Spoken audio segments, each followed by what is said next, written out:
kung kumusta nga na nga ba kita. Kumusta ka ba, bugto? Yan na. Can you be honest with yourself and with what you feel? And how's life right now? You know what? God will allow all the challenges in life for us to grow in faith, in love, in our personal walk with Him. Even brokenness, emptiness, and all. For us to realize that what we need in this life is not actually money, fame, or even earthly relationships. God will really allow us to suffer for us to know that there's nothing in this world that could ever satisfy our hearts and fill the empty spaces. But you know, what's the worst feeling, bugto? It's when you feel bad about yourself. It's when you think about all our failures, all your failures, mistakes, wrong decisions that have impacted your life right now. Human as we are, we all commit mistakes. We fail at one time or many times. We sometimes allow our emotions, our flesh, to dictate our decisions. And when it comes, may feel naton and condemnation ang mga tao, and judgment ang mga tao, that even we ourselves bugto, makuri naton karawatan na naton kalugaringon. But you know what? There was this story in the Bible. There was this woman who was condemned, rejected, judged, because she was caught in adultery.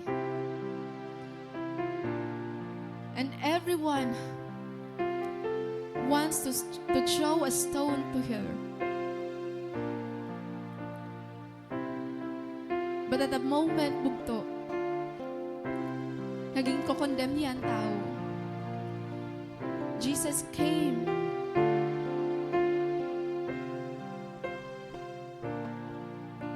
and that's where grace meets her. When the one who has the right to condemn her, to accuse her, choose to forgive her and love her. And that's grace. She was still desirable in the eyes of the Lord. She was still worthy to be loved, to pursue, and to be treasured.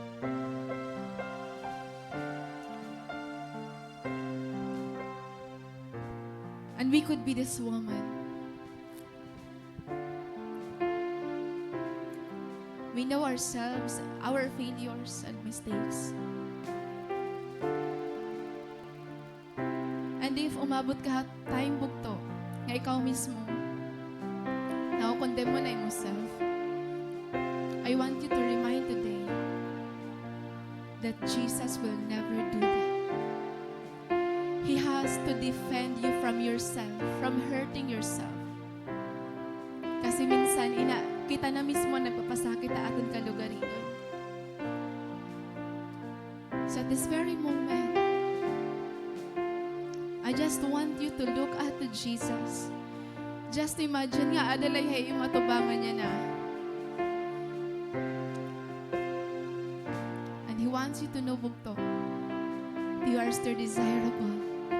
That you are still worthy. Thank you, Jesus. Come on, church.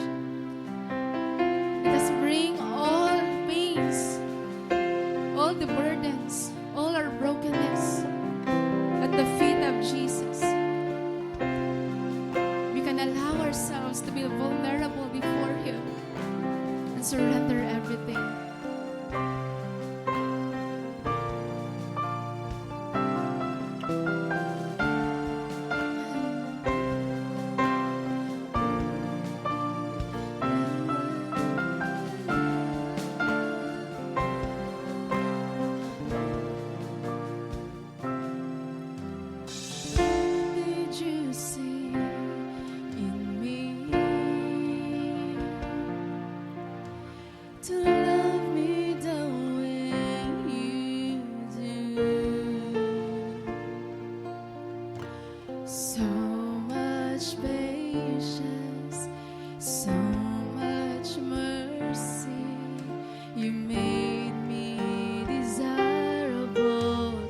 we are nothing without you, Jesus. We may have all the good stuff of this world, Lord, but without you, God, without you, Jesus, we are totally nothing, Lord. So right now in your presence, this is where we belong. We just want to surrender. We just want to lay down, Lord. You want to take off all our mask of all the pretensions, oh God, that we are wearing, Lord. In front of you, we are all broken. We are all empty. We are all nothing, Jesus. And this is where we belong. This is where I belong. This is where I belong. We belong to you, God. Come on, church. We belong to Him. This is where I belong.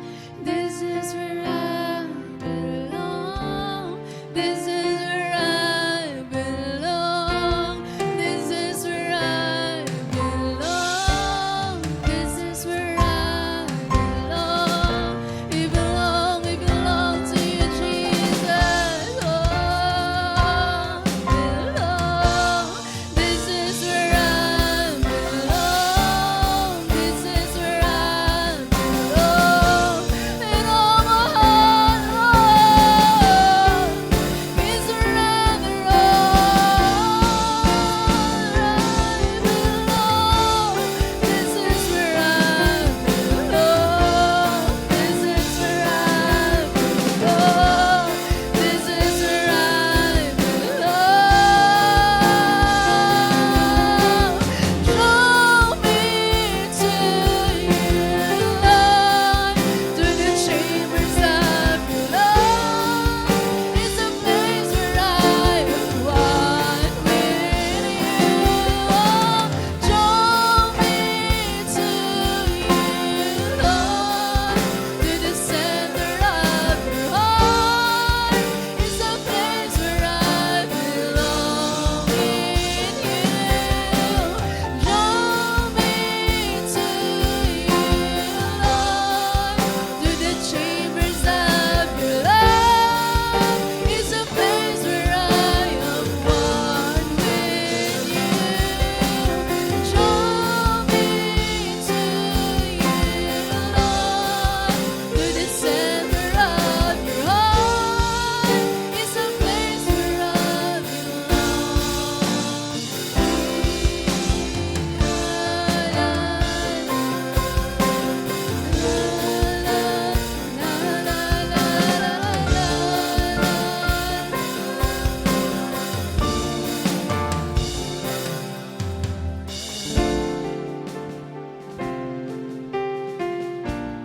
I wanna feel your love today, God. I wanna feel your embrace.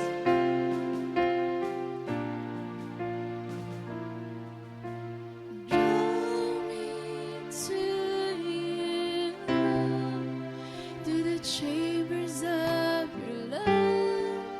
It's the place where I am one with you. Draw me. Don't stop singing that until you feel His presence. It's the place where I belong. You draw me to you, Lord, to the chambers of your love. It's the place where I am one with you. Draw me to you, Lord, to the center of your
not yet satisfied in worshiping you, Lord. We still want more of you today, God. We want you more. Jesus, we want you more, God. We want to remain in your presence today, God. We want to soak ourselves in your presence, Lord, until all our impurities, until our hearts will be humbled and be softened, Jesus Christ, Lord.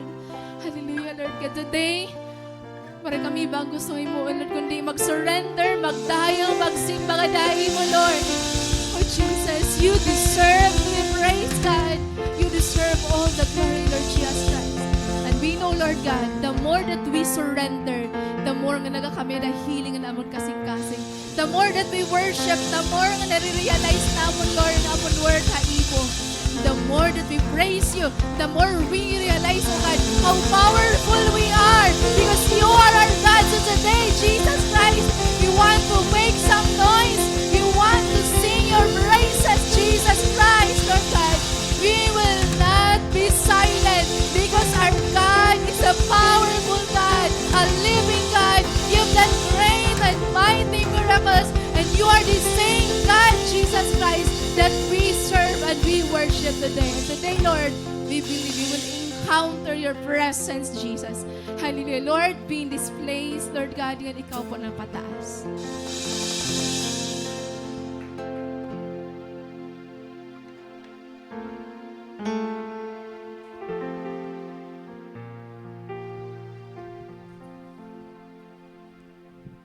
Hallelujah. Mga bugtohino, didian, gin-bless ka ni Lord. Yan ang a year. And you want more. You believe that the Lord will fill in every empty space of your life this year.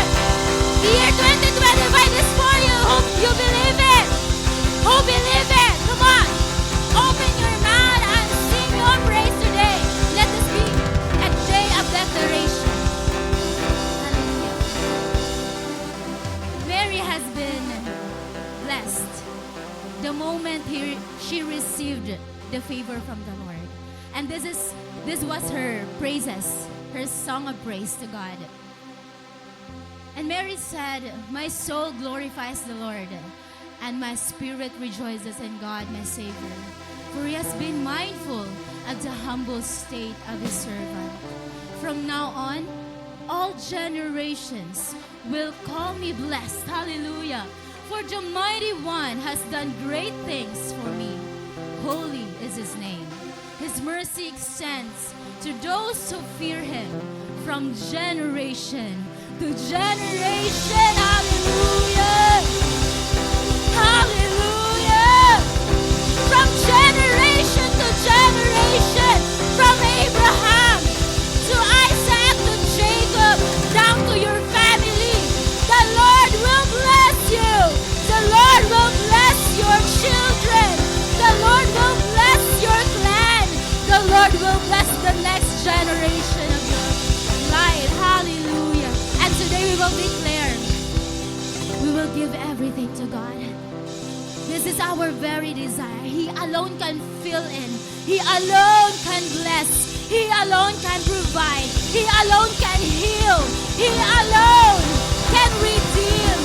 He alone can deliver us. He alone is merciful.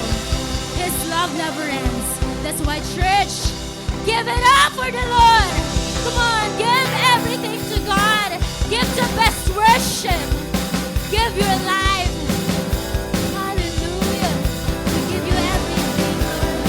We give you the praises that you deserve. This is our desire to lay down our life to you. Hallelujah.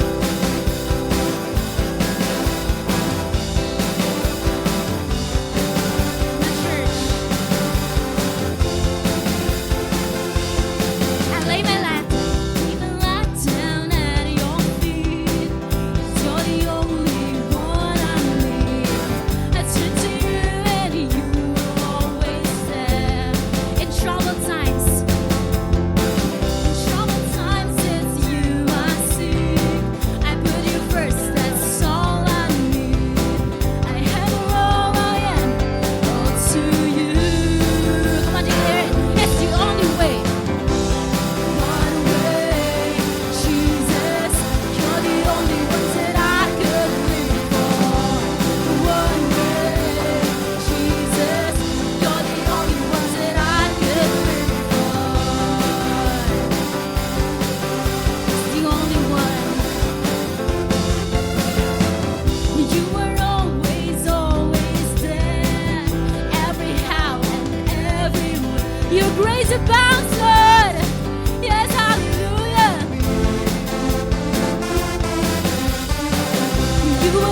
the way, the truth, and the life. We live by faith and not by sight. For you, we leave it all for you are the way. You are the way, the truth, and the life. We live by faith and not by sight. For you, yes, you are the way, Jesus. You are the way. You are the way, the truth, and the life. We live by faith, not by sight. For you, we're living on for you, Jesus. There's only way, and He's Jesus.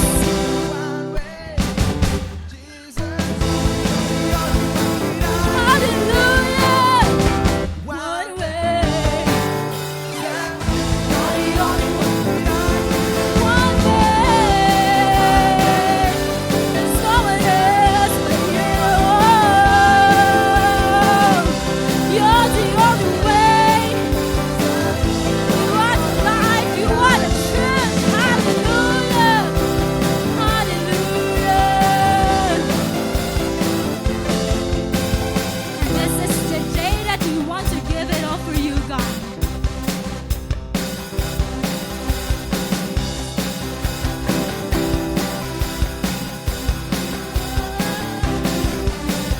This is the day, all the time I give it all away to you. I want to say I'll go your way, living my life for something new.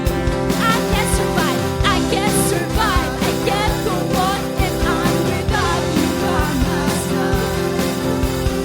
I want to spend eternity, hallelujah. Turn my world upside down. Life is spinning around you now. All of me, all for you. I let my light shine for you. Nothing's gonna stop me now. I'm living for you. Living for you, Lord. This is the day, the honest time I give it all away to you. I wanna say I'll go your way, living my life for something real. I can't survive, I can't go on if I'm without you by my side. I wanna spend eternity with you. You turn my world upside down. My life is spinning around you now. All of me, all for you. Let my light shine for you. Nothing's gonna stop me now. Living for you, turn my world upside down. My life is spinning around you now. All of me, all of you. Let my light shine. Hallelujah. Nothing's gonna stop me now. I'm living for you. Turn my world upside down. My life is spinning around you now. All of me, all for you. Let my light shine for you. Nothing's gonna stop me now. Living for you.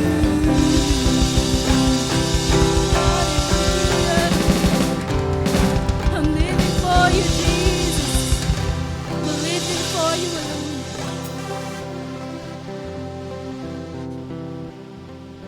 And nothing is gonna stop us. Nothing in this world. No trials, no test in life shall stop us, God. from seeking you. Church, let this be a day of seeking to be satisfied by the Lord Himself. Let this be a morning of seeking of His love.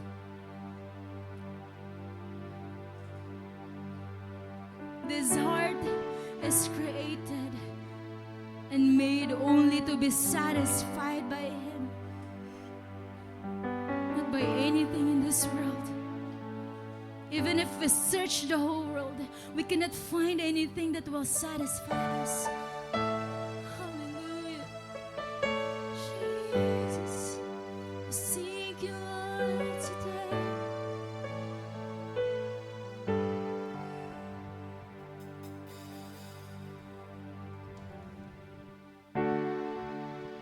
Seek you, Lord. We want your love more than anything.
promise I have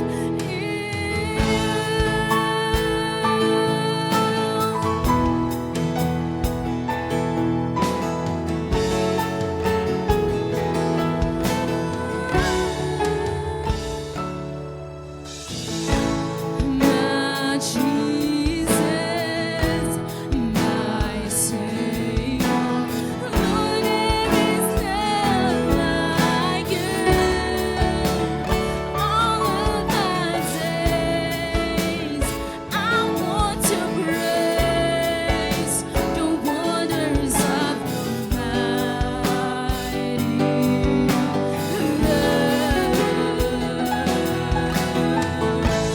my comfort, my shelter, tower of refuge and strength. Let every breath and all that I am never cease to worship you. Shout to the Lord, all the earth, let us sing. Power and majesty, praise to the King. Mountains bow down and the seas will roar at the sound of your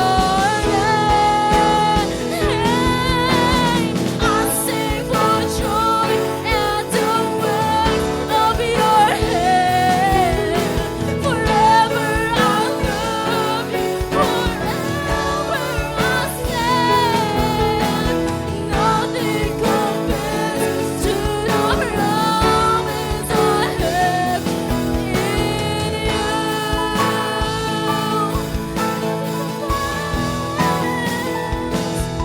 Oh, shout to the Lord, all the earth, let us sing. Power and majesty, praise to the King. Mountains bow down and the seas will roar at the sound of your name. I sing for joy at the works of your hand.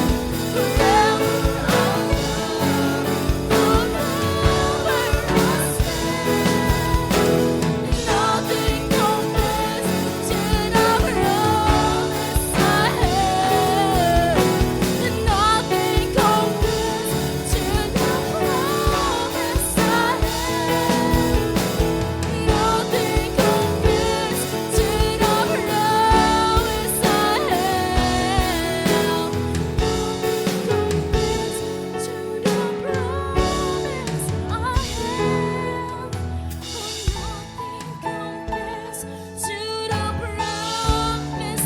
have. Nothing compares to the promise I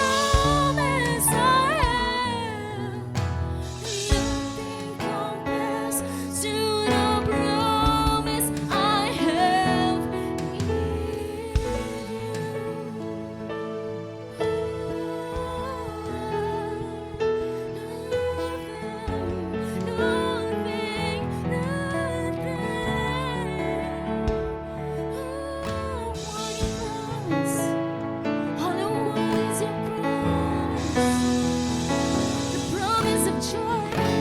The promise of everlasting love. Jesus, you are our Savior, you are our Redeemer, you are ever worthy of all the praises, you are ever worthy, Lord, to be given all the worship. Hallelujah. Let us declare what is in Psalms 23. The Lord is my shepherd, and I shall not want. I shall not want. We will not lack. the Lord will overflow in our lives. He can fill in every empty space. God, we lift up our praise. We lift up our thanksgiving.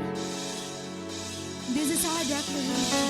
Our confidence is in you, not in our circumstances, not in our job, not in our family, not in ourselves, God, but in you, the great I am, the God of Abraham, the God of Isaac and Jacob, the great God of Israel, who will reign forever and ever and ever. We lift your name, God. Hallelujah. We bless you in Jesus' name.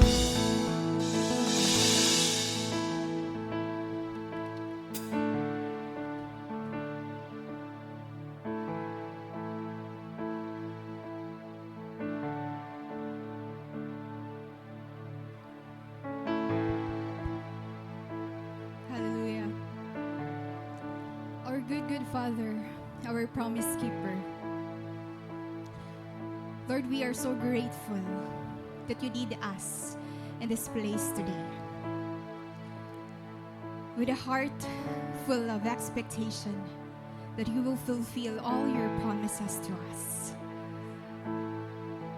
That you are a healer. That you are our Savior. That you will fill every empty spaces of our heart. We come before you, Father God. We surrender to you. Lord, today, humble our hearts. Deepen our trust. And strengthen our faith in you. We are ready to be transformed today. And we allow you to turn our childish faith to a childlike faith that is pleasing to you. Hallelujah. Lord, you are here in this place. Holy Spirit, we ask you to move in each heart. Never allow na magawas kami ng lugar na same lagi hapon kami. Because right now we are declaring that the power of our mighty Father is in us today. We are praying for a life worthy of the calling that we receive from our Father. We will proclaim your goodness. We will set your banner. And we will allow ourselves to be immersed by your changing power to transform our lives through your word. We are really excited, Father. Prepare us today. And all this, we pray. In Jesus' name. Amen.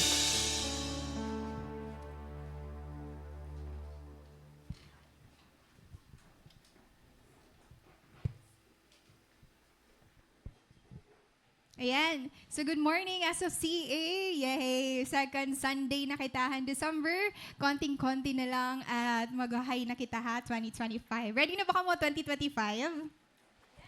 Yes. So, kung di ka pa ready, kabaraha, i-ready ko ka mo. Okay, for sure, today will be a, remarkable day para haaton nga tanan because this is really something na gin-ordain ni Lord haaton nga tutdo. So I hope our hearts are ready to receive God's word. Ready na ba? Amen. All right. So before kita kumaton aton passage for today or pinaka main point han aton message, let me give you this one. Hain na.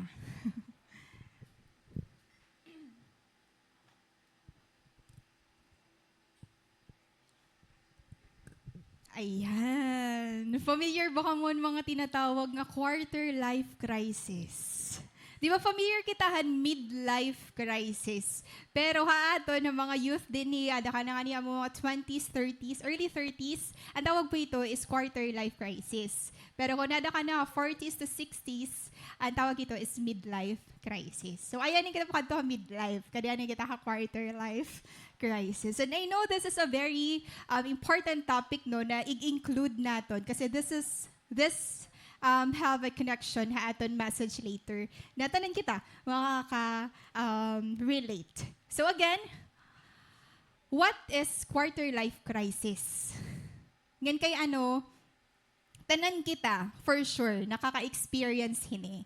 So let's define quarter life crisis. So meron ka ni quarter life crisis, it is a period in a young adult's life that typically happens between one's mid-20s and early 30s.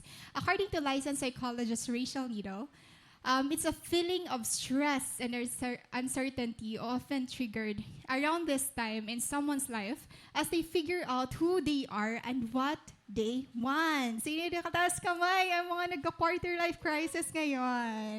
Yes. Allow me to be your voice today. So tanan kita ada talaga kita hito nga someone's life as they figure out who they are and what they want. Adi na kita mga 20s natin or late 20s or early 20s ka man. Nga ba't iisip ka, ano na ba na ako nihimuo na akong life? Long term or short term pa ba dapatan akon? Goals. And we talk about mental health mga previous days. And we, naibaruan naton na we are prone. Kita na mga adiha early, late 20s and early 30s. Common ha aton and mas stress talaga ha kinabuhi because of this unknown or missing piece ha aton kinabuhi kung magaano ba talaga kita. But take note, because tanan kita din or dirigad tanan, but mostly ha aton mga young adults. Take note na this quarter life crisis, normal hiya na may experience naton ha aton life. So if you are that person na parang iisip mo, hala pagatira, feeling ko figured out na nira tanan na nira kinabuhi. No. Tanan po kita, may mga sugad hito nga serious aton kinabuhi na diri kita maaram talaga kung magaano kita. And that's normal part of your young adulthood. So unlike midlife crisis, which tends to be more centered on running out of time. So mga midlife crisis naman, di ba, adanan, bagan, waray nahira accomplishments an ira life. Bagan, if nakaka-experience kan midlife crisis, ada na ito hira point kabagan nauurhi na hira or waray na hira exacto nga time na mag-accomplish pa mga butang. Pero ato ng mga 20s, 30s, nasulod pa kita quarter life crisis because it implies an urgency to figure out how to even to the midlife point in a way that works for you. Or for example, adi kita an urgency nga hihimuon mo na pan long term na. So, according to studies, kung napass through nga niyan aton quarter life crisis, there is a high chance nga di ka na magka-crisis imo midlife years. So, ang mga nag-midlife crisis, bangin waray panira ka-attain ang full expenditure an ira quarter life crisis. So it's very important for us to know, especially mga young people, na paano ba kita ma-pass through? Even though normal and quarter life crisis, kailangan talaga ni naton daugan. Kasi madadarain ni naton later stage na naton life. So, na-question na ba ini niyo, am I doing what God wants me to? Am I doing what God wants me to? Diba, can I really handle raising a kid?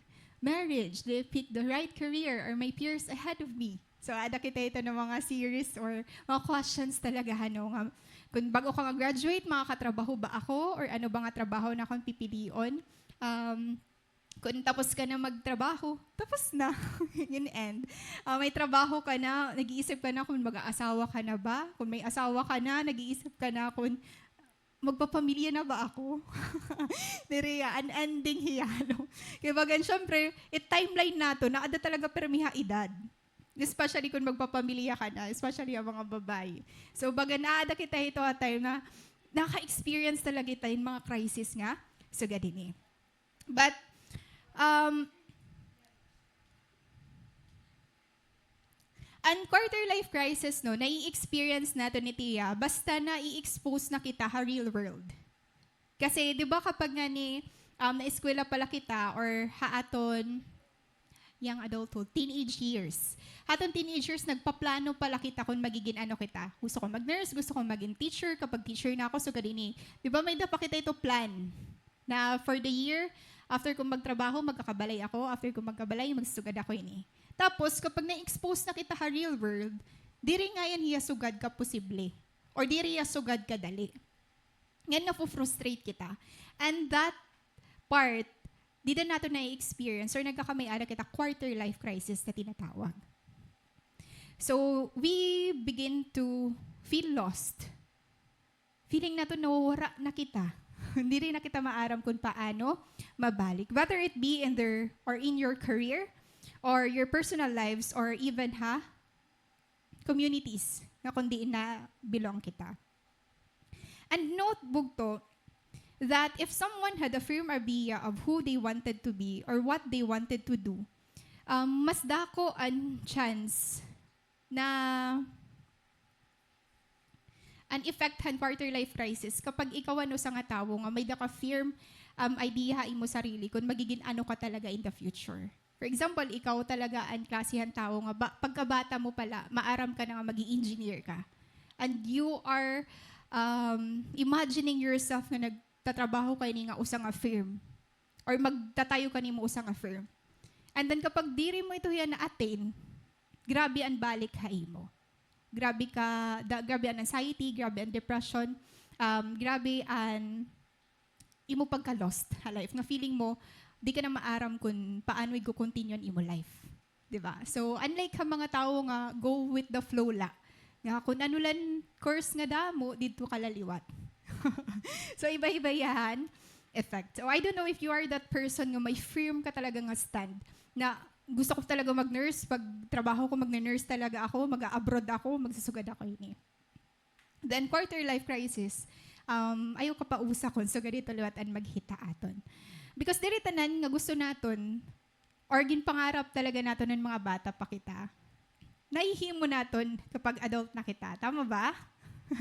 Kada man siguro nga ni wari nag 50% tani mo pangarapan bata ka pa. Kung haing kaya na.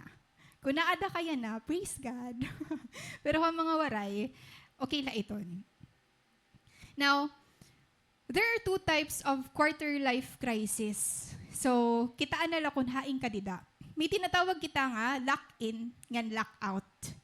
So, an locked-in type of crisis, it refers to feeling obligated to stay in a role despite feeling dissatisfied with it. For example, ada ka imo or haakon stage siya na kay nagtatrabaho naman ako. Commonly niya mga nagtatrabaho. Bagan, feeling mo obligated ka to stay in a role bisan dissatisfied ka na. Kasi kailangan mo magtrabaho. Kasi kailangan mo may pakaunon. Kailangan mo buhayon na nim sarili. Kailangan mo buhayon na nim pamilya. Pwede ada ka locked-in type of quarter life crisis. So, wala exempted, no? So, para naman ang mga nangingiskwila pala, may daghihap ka mo. Ang tawag niya is the lockout crisis. Karagsingon, it involves not being able to obtain a desired goal. For example, nag-college kaya na, o tapos ka na pag-eskwelahan imo college, yan, nakurian ka pamilinghin trabaho. So, feeling mo, sayang na lang akong pag-iniskwela, tas, di ba may tadi mga nag-eskwela nga, anira trabaho, di rin talaga connected haira work. Tama ba? May ito din eh? Ay, kuya Lembal. Di ba tamo? So, napapausa ka, feeling ko nauuray na ako, feeling ko may mali, feeling ko failure ako. May mga sa ganito na mga na-arise nga thinking nga aton. Yan, ada ka ito, lockout crisis. Lockout crisis. So, depends kung ano nga type of quarter life crisis ka nasulod. Pwede locked in, pwede locked out. So, this is very important to note, no? And gin-include ko talaga hiya. Kasi this is something na di rin natin permi na papag-irestoryahan. Especially aton mga cell groups. Kasi danay na awod kita, cancel leader, pagyakan nga, nagka-quarter life crisis ka. Kasi syempre gini-encourage ka niya nga, dapat mag-exal kita, dapat sugadin ito aton himuon. Tas ikaw naman, na-overwhelm ka as cell member nga, bagat, di rin ako maaram kung makain ako. So for all the cell group leaders, you have to understand nga, may mga pinagdadaanan gihapon na natin mga cell members. Also, for the cell members, na diri tanan nga areas, si cell leader makusog gihapon. So, tanan kita, waray hiya exempted. So, pwede kita ininiyaig. Hit. Now, let me give you signs. Kung ikaw ito na yan na nasulod ha quarter life crisis. First, malaksila iniya, impulsive behavior. If you are the type of person yan na, nga kumanhi ka ha church, kasi diri ka na maaram kung ano himuon. Makadi ka ha church, pagka once na diri laanay, kay nag-emotional ka pa. Pag Sunday nag-attend ka na liwat, impulsive behavior, di ka maaram kung ano himuon. Or nagde-decide ka, mga butang, na tigda-tigdala. Diri mo hiya na papag-isipan. Pwede, aada ka ito hain mo, quarter life crisis. Yan na, because of that impulses. Next naman is the feeling a need for change. So, if you are that young adult today, na you have that eagerness na magbago, ito ba nga, mo circumstance yan na, sugad kay ito ka-eager nga baguhon dayon. Gusto mo magbago tanan or imo sitwasyon, for example, nabagsak kaya na, tapos pagkabuwas gusto mo bago dayon tanan. Di rin nalaad ako mag-ano. Di ko naladinig papadayon, tapos i-change ko na daliwat para fresh start. Di ba may sagad kita ito? Bangin, usay ito nga imo, usay ito nga factor na aada kaya na imo quarter life crisis, that feeling a need for change. And then that feeling a need of change, it happens, that feeling of urgency. Ito nga ni nga gusto mo magbago dayon. Dire weeks after, dire months after, as in ura-urada. So bangin, nagka-quarter life crisis ka. Next naman is the fluctuating relationships. So pwede gihapon niya makita, no? And for the group leaders, sa group leaders, o sa ini nga pwede natin mabantayan, ha, aton mga cell members. Bangin na ada hiya quarter life crisis because of fluctuating relationships. Nagtitinago-tago na hi cell member ha imo, na waray man naging problem. Bangin nag-quarter life crisis lang ayon talaga hiya. Or, cell member, napansin niya sa leader, di rin na nagsasal group. Nag-quarter life crisis ngayon, what cell leader. So, pwede fluctuating relationships. It is a forge. Or, commonly, pwede tayo niya ma-discover ang mga tao nga gusto niya baguhon ang community na may adaya. For example, nasa ring hiya, magbabago na ako mga kasangkayan. Masaring ako, di rin ako si Zoms, wagad gusto ko na ni ibang version. Gusto ko na ni ibang circle of friends. Pwede ito no sa nga sign nga, ay hala, nagka-quarter life crisis nga yan ako. Gusto mo baguhon ang community nga may nagtitinawa ka mo, ano? May mabantay din ng mga cell leaders, baging kabarago na ito. Palitaw, may quarter life crisis ka la. Next naman is the difficulty making decision. Diri ka maaram kung mag-aano ka. A person may be exploring a lot of different options. Makadto ba ako ha Manila? Makadi ba ako ha Tacloban? Makadto ba ako ha Calbayog? Ikaw ang tao na ada ha quarter life crisis na nag-weigh kahan pros and cons. What if pag kumadta ko ini nga lugar, tas so ganini, pros and cons. So bangin nag-quarter life crisis ka. Difficulty making decision. Last 3, feelings of isolation. Very common na inihiya kapag bisan anong crisis sa aton life. Gusto natin nag-isolate. Ha-isolation kasi bagat feeling mo, you're the only one struggling and that everyone else already has their life figured out. So, gindi-detach mo imo sarili, ha imo mga cell members, ha imo mga classmates, ha imo workmates, kasi nakikita mo nga bagat maaram na hira kung mag-aano hira life. Tapos ikaw nababayaan ka na. Hira step 3 na, ikaw step 1 lagi hapon. So, feelings of isolation. Last 2, feelings of directionless. Karigsingon, you feel stuck. Di ka maaram kung ano next step. Feeling mo, stagnant ka. So, pwede hiya usa nga. So then lastly, we have the depression and anxiety. Yun. So, dirito na niya di-discuss more. Depression and anxiety no, more on kung na nag-work ka, diri man damon imo ginihimo pero burnout ka. Or nag-resign ka ng imo work, nagpahuway ka for how many months, pero feeling mo burnout ka lagi hapon. So bangin, ha imo quarter life crisis o sa ini mga reasons. Nade-depress ka or may nade-develop pa imo anxiety. Or kung depression naman, it's lack of motivation. Baga na diri ka na lang magtrabaho, after 6 months nga pahuway, baga gusto ko na lang maging housewife. Wala. Di ba may sa ganitan? Mga pangarap natin, gusto na lang natin maging housewife. Or ang mga estudyante, pwede din na lang umiskwila. Di ba? Ada na kita. Quarter life crisis. So, for sure, hausa dito 8 nga akong discuss na signs of quarter life crisis o sangad to, masulod ka. And now, this is a great privilege na may baroan naton na even though it's normal part of life, or if diri ka maaram nga normal part of life talaga ang quarter life crisis, there's always a way out. So, naton po message na nga is entitled, Feeling Life's Empty Spaces, found in Mark 10, verses 17 to 22. Again, Feeling Life's Empty Spaces, Mark 10, 17 to 22. So, please read the passage with me. Verse 17. As Jesus was starting out on his way to Jerusalem, a man came running up to him, knelt down, and asked, "Good teacher, what must I do to inherit eternal life?" Why do you call me good? Jesus asked. Only God is truly good. But to answer your question, you know the commandments. You must not murder. You must not commit adultery. You must not steal. You must not testify falsely. You must not cheat anyone. Honor your father and mother.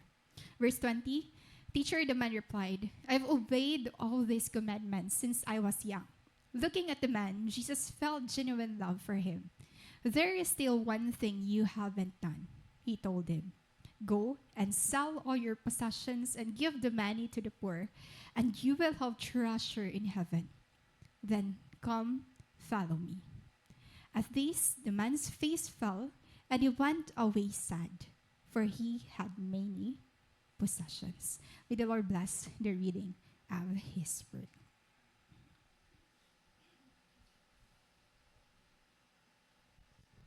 Ayan. Praise God.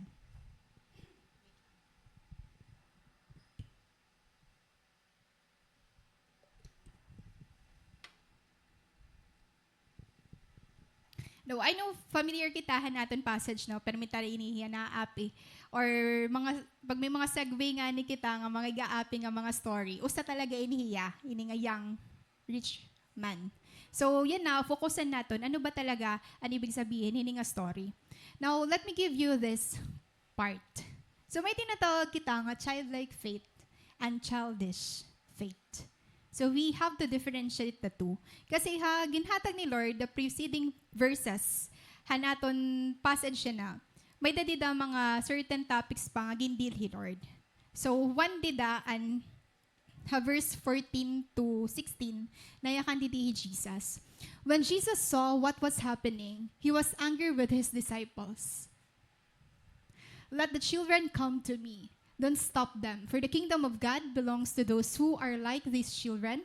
I tell you the truth, anyone who doesn't receive the kingdom of God like a child will never enter it. Then he took the children in his arms and placed his hands on their heads and blessed them. Now, so this gives us the idea, ang pirmi nato nababatian, ano bang tinatawag nga childlike faith? So, pwede nato ninihiya makita, ini nga verse nga ginhatag ni Lord. Why is it so important kan Jesus na ma-develop ito nga klase nga kasing-kasing haton or that kind of faith hansugad hito nga bata. And diri niya contradicting haginhatag nga verse ni Paul, 1 Corinthians 4:20. Bangin kasi nabasa na ini naton tapos na na-contradict hiya nga, nasa ring hi Lord, childlike faith. Tapos di din nasa ring hi Paul, kailangan maging mature. So, nasa ring nga chapter 14, verse 20, 1 Corinthians. Dear brothers and sisters, don't be childish in your understanding of these things. Be innocent as babies when it comes to evil, but be mature in understanding matters of this kind. Contradicting ba ya? Kitaan natin. So, the main point is, may the difference ang pagiging childlike ha pagiging childish. 'Di ba? And childlike faith is not childish faith. Dako po ang iya pinagkaiba. And for us, we need to understand the difference. Hini nga duwa.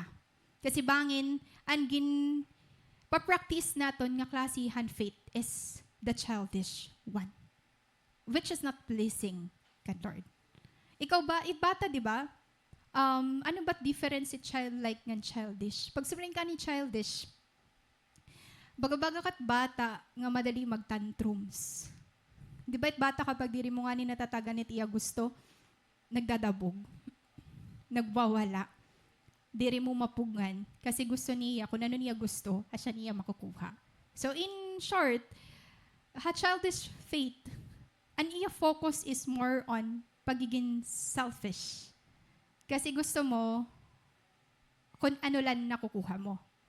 Unlike a childlike faith, this childlike faith resonates with and embraces the neediness, dependency, and smallness of those who understand their place in the kingdom of God.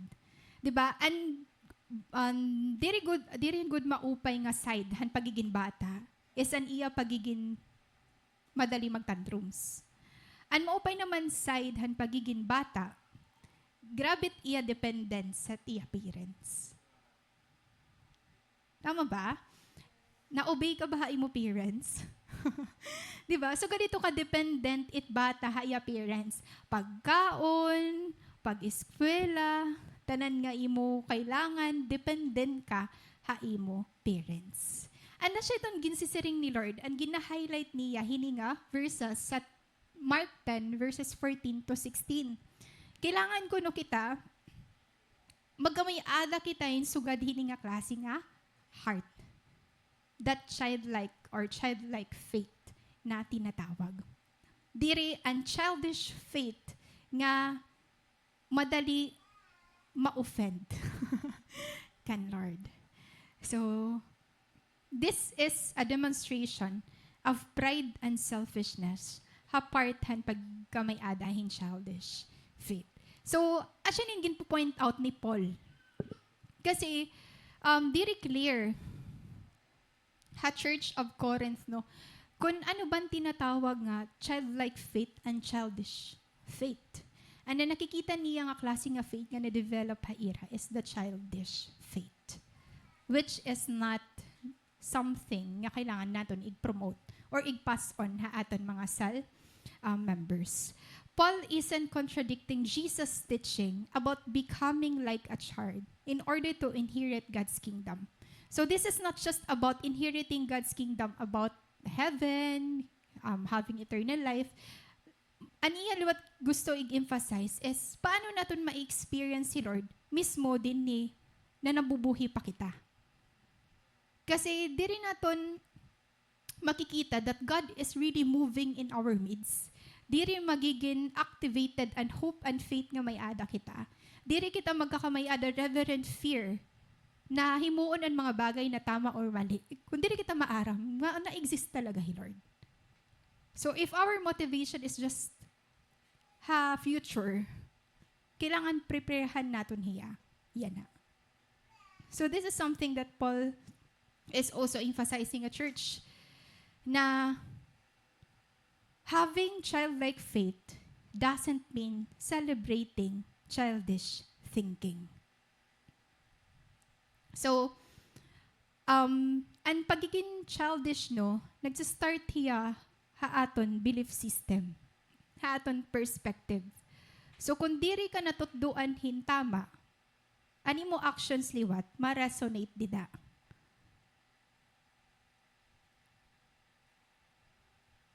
But kung tama nga ni ani mo na-receive nga word, nagpatutdo ka nga ni, makikita gihapon how you lead or live your life.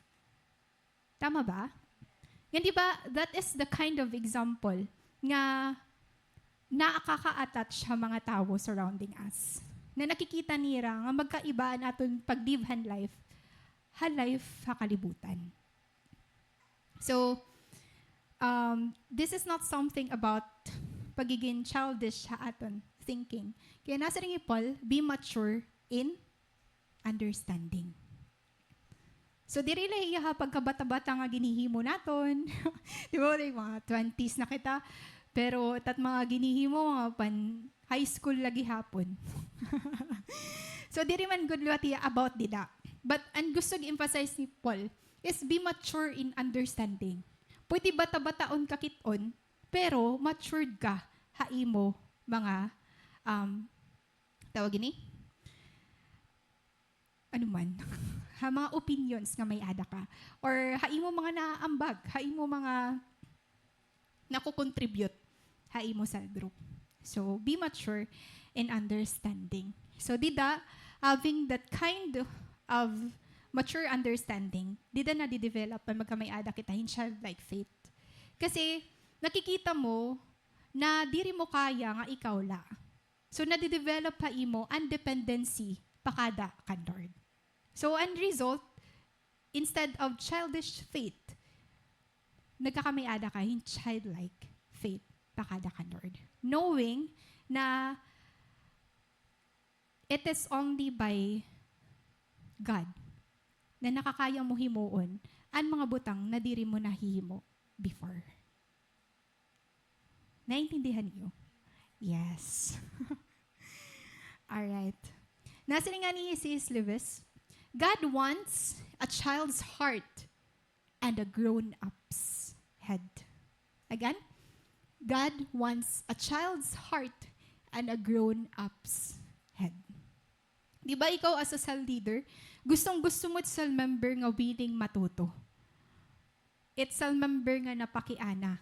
Diri ang cell member nga napaka maarampahay mo. So, di ba maupay tutduan it gusto magpatutdo. Diri it gusto lang may maadha iya knowledge or understanding. But ang gusto talaga madid. So, there's a difference. Ha gusto lang mag-add knowledge sa iya, but ha person nga gusto malid ha iya life. Yan.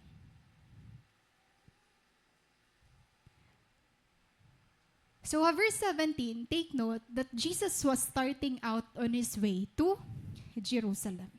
Ganini nga encounter, no? Kung nagsasummarize natin hiya, may dausa nga man nga nag-ask kan Lord, ano niya himuon to inherit eternal life? Why am I emphasizing this one? Because if you will try to highlight verse 17, Jesus was starting out on his way to Jerusalem. Yan, kung babasahon mo mga sunod na verses, din na naka-record. And last week, these records the last week of our Lord's public ministry. Kasi after hini, papatayon na hi Lord. And the irony of it, this encounter, may tatao nga nag-aas, paano maka-inherit in eternal life. Habang ikaw as a teacher, nakikita mo nga papatayon ka na ngadto para i-grant ini haira. Grabe, no? Imagine ko na nun na abat ito nga kind. Ano nga klaseng nga kasing-kasing nga na abat ito dida ni Lord. Nga, if ever, ini nga tao tumuod.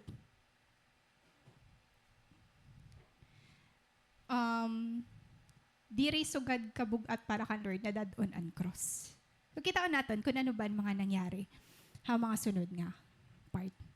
So, a man came running up to him, knelt down, and asked, "Good teacher, what must I do to inherit eternal life. So, kitaan natin, iniya nga story, mababasa natin na 3 accounts sa Bible. Kan, aton passage Mark, Matthew, kan Luke. So, kitaon naton, buuon naton, hayra mga accounts, kung hino ba ini na tao. Nasa ring Mark, aton passage, naka-emphasize nila that this man had many possessions. Karagsingon, wealthy hiya.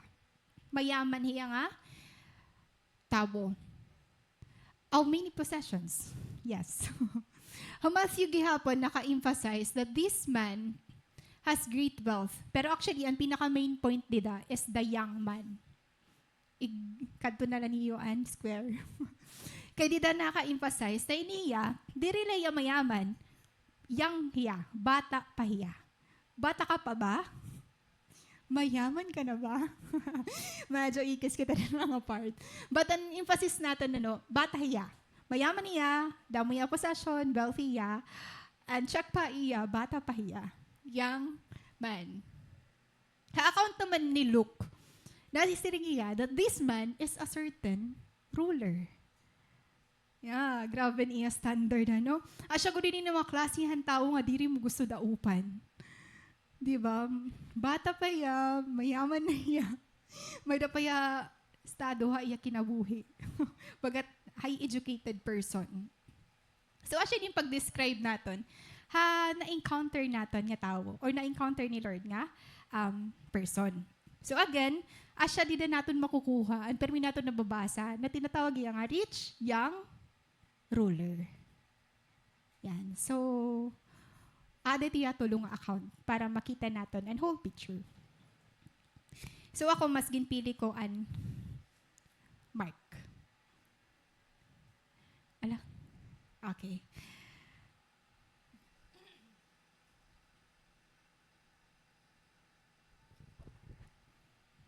Ayan. So again, we discussed about childlike faith and childish faith. And today, this is something na kailangan natin fokusan. Kung ini ba nga gin-discuss ni Lord about childlike faith, hasunod niya nga encounter with this man, is this the kind of faith nga makikita niya hini nga tao? Na pwede gihapon natin makita ha aton sarili kung pasado ba kita ito nga gin-require ni Lord. And Jesus was childlike. Diba? Kung hinon pinaka-perfect example na may ada childlike faith, it was Jesus. Why? Because He was full of the wonder of life. Diba? Imagine, kung ikaw, after mga sunod nga days, papatayon ka na, magkakamay ada ka pa ba to drive, nga tutduan ini nga tao kung paano i-savor iya life. Makita man, di ba? Ikaw, kikita mo, ikaw crucify ka, magsasuffer ka, tas inihiya bagang tatagan mo freedom to experience life na under grace, na gift la. So ganito yung Lord, amazing, because Jesus lived in awe of life. Lord, an makikita naton na bisan damon hardships nga nakikita niya along the way, He continued to pursue life. He continued to finish the work na makakaglorify ha Father. Waray hiya nag-stop, kundi in pain and suffering la an iya may experience. And this awe was contagious. And this childlike faith na may ada hi Lord, this is also something na gimpapas on niya haaton. Para makita naton gihapon na ang life diri man niya puro sacrifices. Na ang life diri man niya puro suffering. 'Di ba? Life is full of wonder. Jesus ang nagpapatunay na there is beauty haaton life. Na may reason lagi hapon na magpadayon haaton life. And Jesus revealed how God intended life to be lived. So if you are that person today, na bagat diri ka na maaram kung i-live mo pa talaga ang imo life. Well, this is a good reminder for you that Jesus revealed how God intended life to be lived. And life nga fulfilling, it is the kind of life connected to the Father. And this will give us to our first point for today. Knowing your why accelerates your progress toward your purpose. Kaya ano daw Lano? Atong theme niya na is filling life's empty spaces. And for sure, there are a lot of empty spaces. Harum yanahan imo kasing-kasing na diri pa na fill in. And let God allow today to fill that in. Kasi for sure, we are missing something. We are lacking something. That is why medyo na low an aton hope and faith magpadayon nga da kan Lord. So those are the things nga i-consider naton. Ngan if you are that person who is under that quarter life crisis yan na, or that empty space nga may ada ha imo nga diri ka maaram, or unknown space ha imo nga di ka maaram kung mapakain.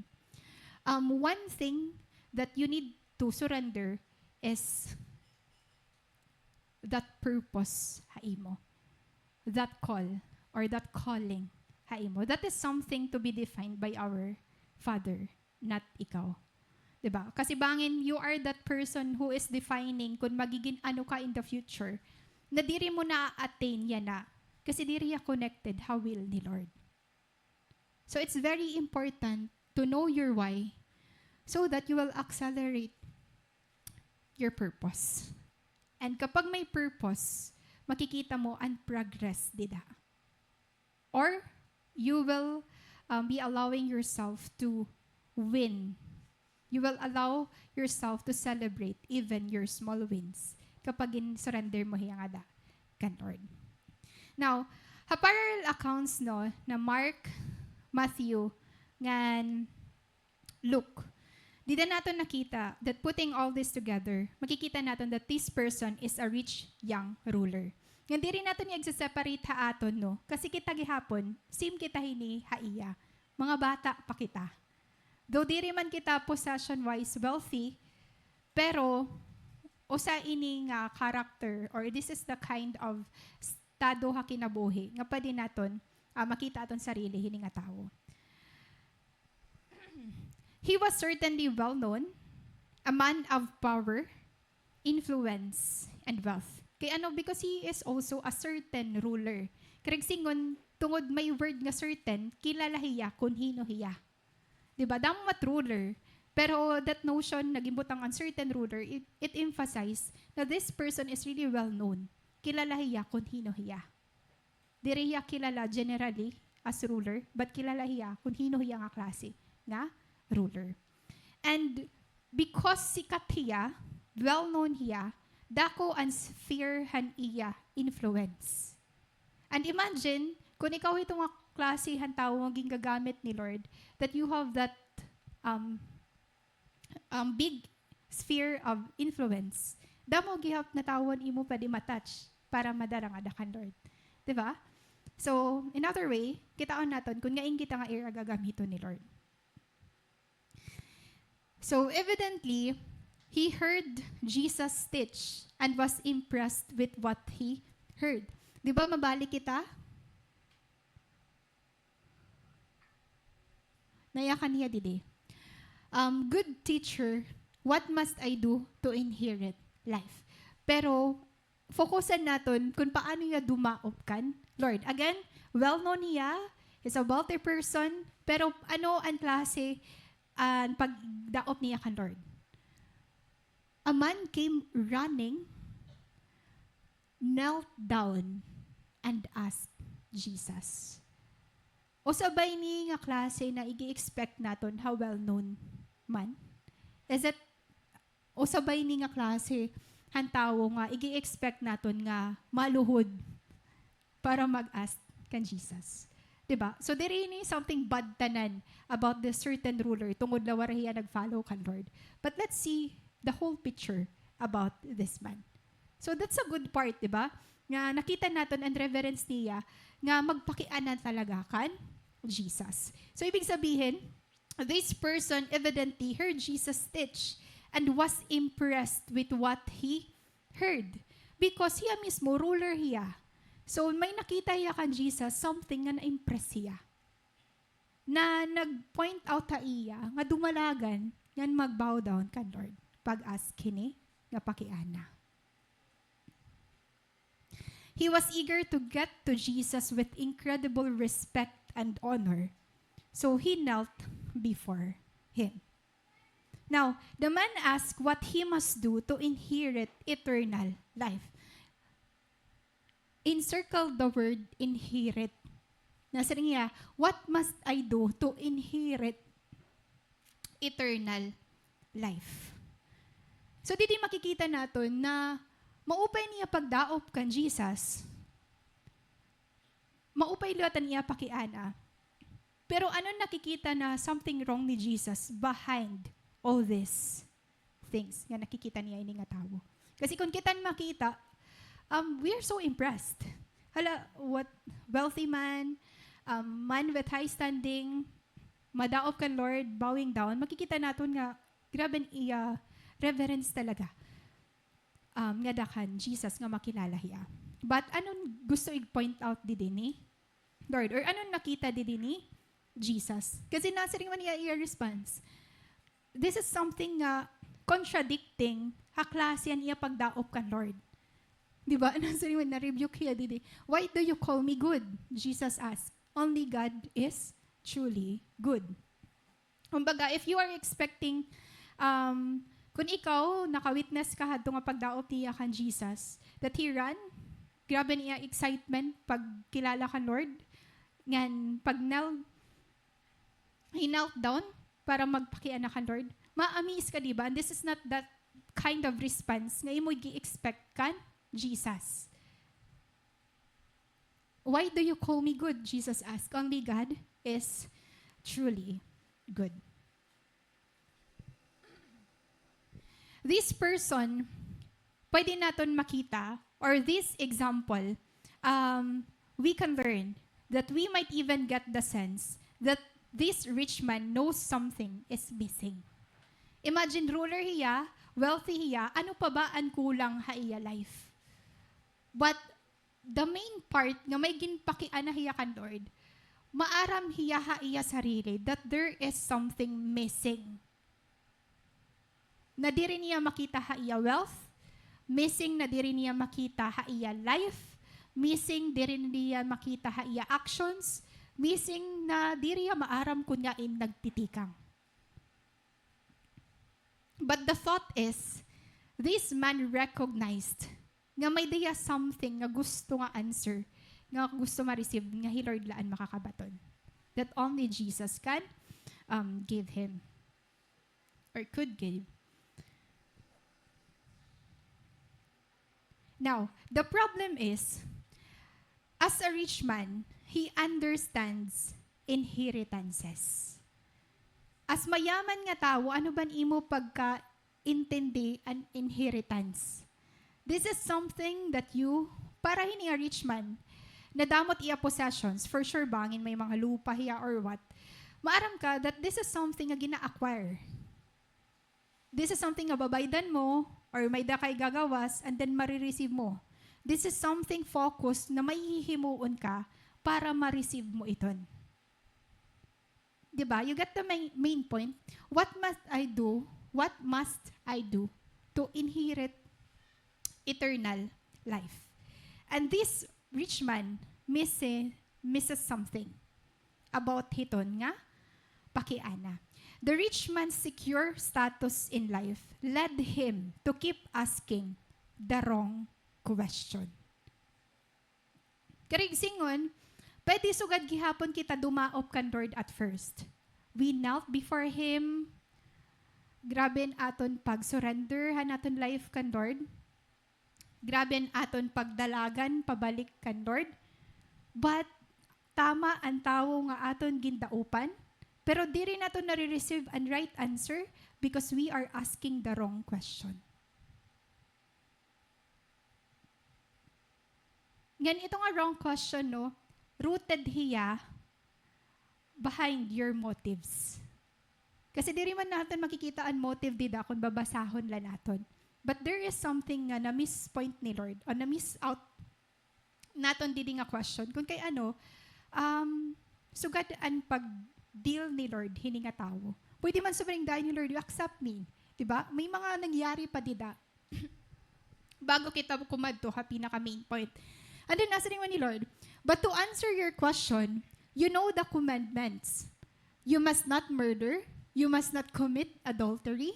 You must not steal. You must not testify falsely. You must not cheat anyone. Honor your father and mother. Diba? 10 commandments. Pero di rin ni Lord gin-emphasize tanan. Nakafocus siya kung paano ka, paano ang right response mo ha ibang tao. But not merely kung paano ka makikiconnect ngadto kan Lord. Ang mga first 4 verses or 4 commandments and 10 commandments. Kasi di rin man hiya dida kompleto. Jesus started with, you must not murder, you must not commit adultery, you must not steal, you must not testify falsely, you must not cheat anyone, and honor your father and mother. It's about, or he's right in asking the question, but he's asking the wrong question.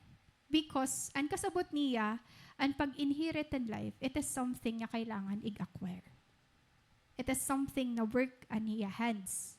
Because this is something, or this is based highest status in life that led him to ask this question. Siyempre, as a rich man, sanay hiya na nakukuha niya ang mga bagay nga gustuhon niya because he is able.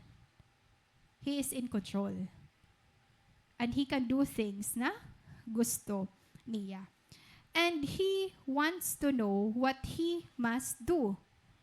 As if the life he wants is something to be acquired, possessed, and gained by expenditure. So nakikita natin kung ano nami-miss out hini nga rich young ruler. He's seeking the missing piece of his life by the only means he knows. Bagat nag-a-ask ka in question or nag-a-ask ka in something nga gusto mo ma-receive nga diri kaya mahatag haibo. So, you will wait for long years or long time na diri mo ito marireceive because it's not something na kailangan ighatag haimo. So, this is something na nami-miss out hand rich man. He wants something to be acquired, possessed, or gained by expenditure na ang missing piece haiya, that empty space na may ada hiya, it is not something na makikita niya bisan diin in exchange of labor, in exchange of money, in exchange of possession. This question is something nga freely nga ginahatag la ni Lord. He is less interested in serving God than in figuring out how to get God to serve Him. Siyempre, kapag ini nga pakiana batunon ni Lord, di rin niya one time, big time la. Diba? Kung paano niya gintawag ang disciples, come follow me. Di rin dito to save ka na, kay nag-follow ka iya. Makikita nato na ira life, ginhatag talaga nira kan Lord. And this is something gihapon na gusto ni Lord makita hini nga rich man. Nga di rin niya something nga iga-acquire mo la. This will cost your life. Tama ba? This will cost your life. The moment we run to the Lord, diri na nagtatapos, tumangis lang kita, nga nag-surrender kita, ito nga moment, hindi nga day, na Lord, surrender ko na akong life, pagawas mo, free ka na dayon. No, because it will cost your life. Actually, gusto i-emphasize ni Lord, han rich young ruler. But this is not something nga madaop ka, you will freely given that grace, that salvation, and then after, you are free. But after hiton, may ministry. After hiton, may service. May cell group. Mag-witness ka. Gagamiton ka imo workplace. Kailangan mo magamit ha imo school. And it's not something appealing to us.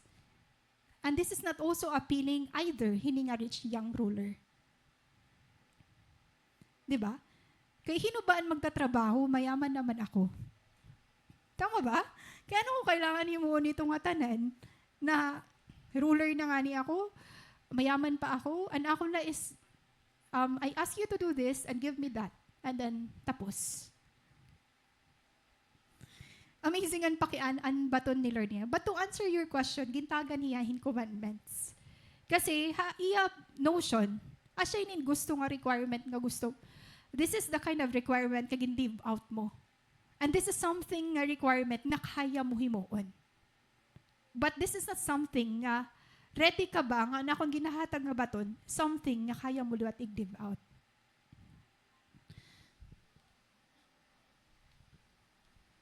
That is why our purpose is very important. Our calling is very important. That once we ask the Lord, anon imo gusto Lord igpahimo akon? It requires your whole being. It requires your whole service. It requires your time. It requires an imo life hanggang kakatapusan. Hanggang ang pagbalik ni Lord, hanggang haimo last breath. Ito nga purpose connected haimo for the rest of your life. Knowing your why accelerates your progress toward your purpose. Now, animo mo why before? Han nag-accept ka kan Lord, why mo lagi hapon bayana? Animo why han time nga nagyakan ka kan Lord nga, I will not turn back. This is the time to serve the Lord. Ito nga why bugto, why mo lagi hapon bayana? Kasi an why diri man hiya nagbabago. An purpose diri man hiya, an purpose ni Lord diri man hiya pabago-bago, di ba? Makawari daw ato kung pabago-bago. So call is crucial. Purpose is crucial. We have to be disciplined. We have to be self-aware. And once we miss out the why, it will lower down the drive.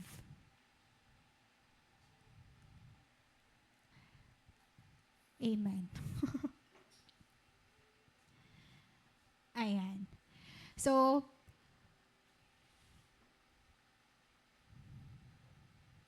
just as children grow and mature, so also does faith. Diba? Grabe nga yan ang sinisiring ni Lord, nagre-require ni Lord nga childlike faith.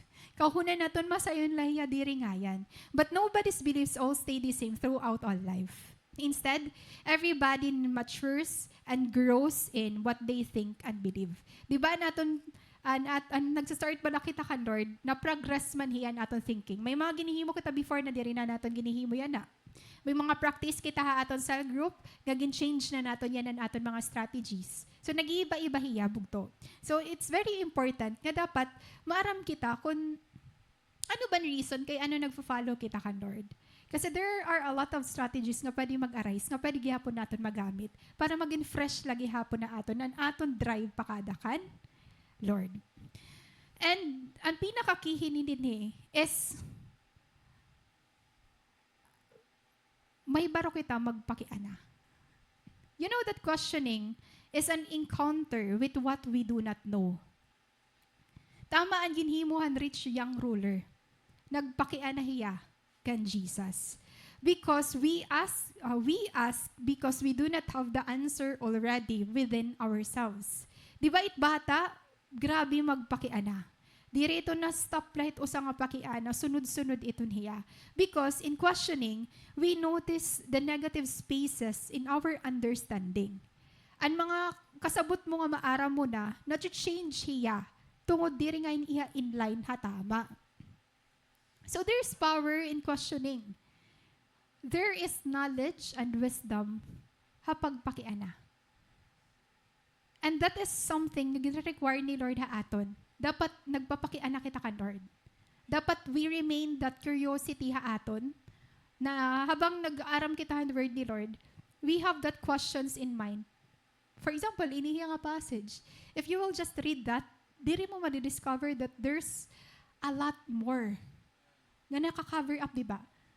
So, bisan ako, nag-aaram ako, kakuna ko man lagi in-example ko kanina before, nga alam, there's a rich young ruler, tas waray nagpadayon kan Lord, pero there's a lot more story behind this. Di ba? Kaya ano sugadan baton ni Lord? Kaya ano waray direct to the point? Kaya ano kailangan commandments panighatag? Kaya ano ginrebuke hiya ni Lord? Kaupay man na niya pagdaop. Di ba? There's a lot of questions. And that is something that God wants us to have. That curiosity ba? Gutom. That curiosity. Nga diri mawaraha aton. Di ba pag nagiging adult na nga ni kita, na diri na kita matuto. Ay, tapos naman ako iton. Nadiri na kita basic. Pero di na kita nasusustain. Ha, basic.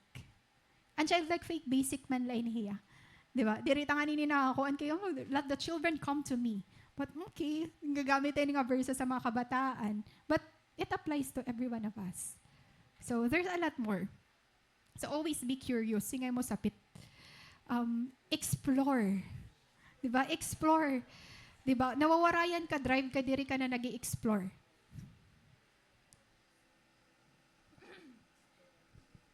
Ayan. So, childlike faith is not about the avoidance of question. So, this is our main point, ha, purpose. The childlike faith is not about the avoidance of questions. For children ask many questions. Anong gusto didig emphasize? It's about asking the right ones with trust. Dapat magpakiana nga ni kita kan Lord. This is not something driven by our own motives. Di ba nga, Lord, gusto ko agad maging sugad hini kay, but gusto ko kasi maging sikat haamon. Di ba? Kumbaga, ask the right questions. Imo ba pakiana, it will glorify the Lord? Kasi kung it's not something that will glorify the Lord, waray let hiya gamit. And then you're waiting. Nag-pray man ako kan Lord, kano diri ko nare-receive? Because it's not connected to the will of the Father. It's not something that will benefit you or benefit Him. Diba? It's very important to ask right questions.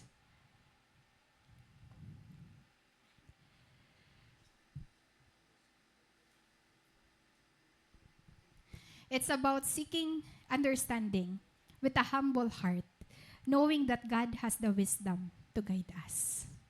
A childlike faith bugto, it humbles us. Napakiana kita kasi gusto naton matuto.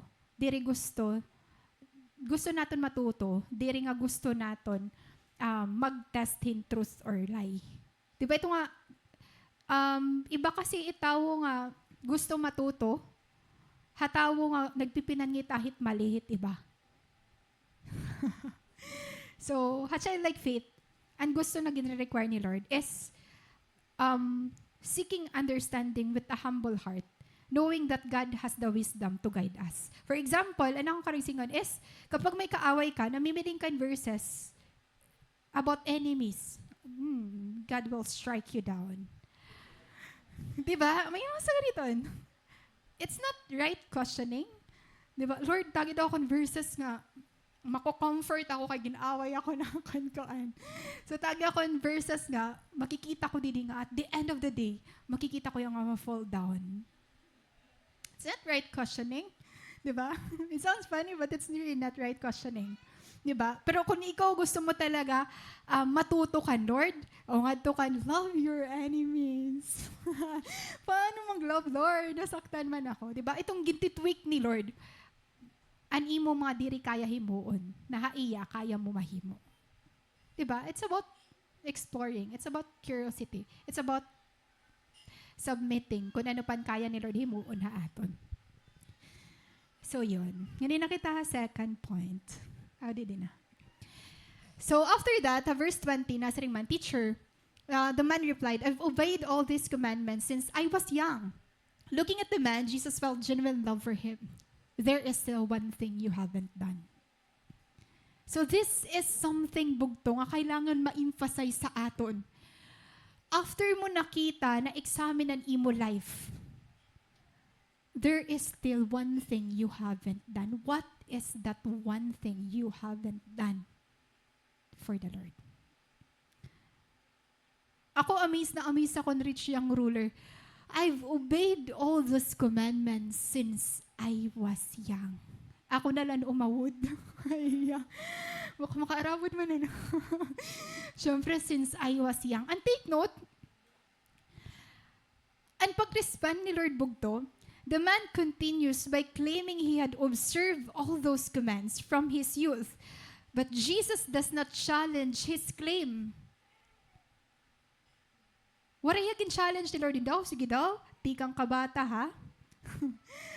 Ano mo na mga times, nasa ka din eh. Wala yung perfect ka-aton.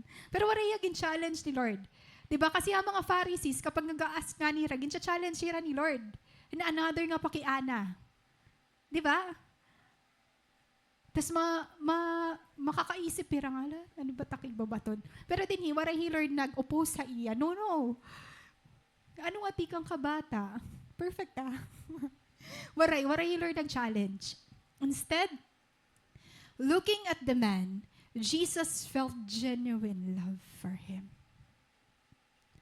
Instead nga mag-isog hi Lord, instead nga i-challenge ka ni Lord, instead nga may patunayan ka, Jesus look at you with genuine love. Bagat waray na nagmatter kan Lord kung tama ba ni imo ginyakan or diri or ginhimo mo ba hiya or diri na yan nagmamatter kan Lord. Ang gusto na ni Lord, there is still one thing, and that one thing actually ito niya gusto mabatian ha imo. Diba? We have a lot of things sa ginihimo para kan Lord. We have a lot of sacrifices sa aton kinabuhi para kan Lord. Pero usa lang nga baton. O sa laan gina-require ni Lord na gusto niya mabatian ha aton. So it's not about your sacrifices. It's not just about your accomplishments. It's not just about kung paano mo ginhatagan imo best service nga kan Lord.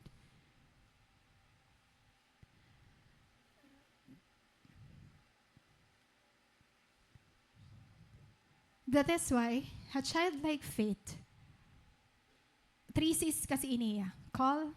Number 2 is control. This is something na kailangan natin masurrender kan Lord. Our sense of control. And our second point is, allowing God to lead fosters an attitude of humility. So we really need to be humble. Ha-control, kapag you are the one controlling your life, diri mo ito maiisip maging humble nga da kan Lord. Because you are the one leading your life. You are the one who wants to be in charge of the things nga hihimuon mo. Mga butang nga himuon mo yung family. Diba, for example, you're a parent and maukoy na lang kita gusto ko umukoy kita farm. Para away ha mga tao, i-savor natin na family, away from the city. Diba, you're the one controlling your life. I-savor natin na service nga di kan Lord nga kiritala. But, ha-control wag to, allowing God to lead, fosters an attitude of humility. Kareg singon,